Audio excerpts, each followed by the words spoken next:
Diploma engineer. একজন BSc pass করার পর আমাদের কাছে মামা, চাচা, বড় ভাই আবদার করে মিষ্টি খাওয়ায় কাজ শেখে। আর এখন আমরা হইলাম কে? আমরা হইলাম সেই ঘুমন্ত বাঘ। আমাদেরকে জাগাইতে যায় না। আমাদেরকে যদি জাগাইতে চান বাংলাদেশ বন্ধ হয়ে যাবে। আজকে সন্ধ্যায় যদি আমরা ডাক দেই বাংলাদেশ অন্ধকার হয়ে যাবে। একটা লাইট আজকে সন্ধ্যায় যদি আমরা ডাক দেই এই মোবাইলে কেউ কথা বলতে পারবে না। কিসের ফুটানি দেখান? আরে ডিপ্লোমা ইঞ্জিনিয়ার দিয়ে তো বাংলাদেশ চলতেছে।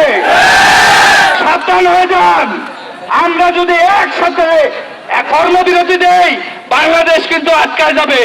এই জন্য খুব হুঁশ, সাবধান করে দিয়ে বলতেছি, খুব দ্রুত আমাদের দাবি বাস্তবায়ন করে নেন।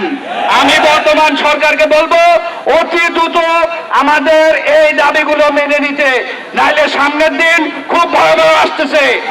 ধন্যবাদ সবাইকে। আমরা একসাথে আছি তো, পর্যন্ত একসাথে থাকবো। ধন্যবাদ। আসসালামু আলাইকুম।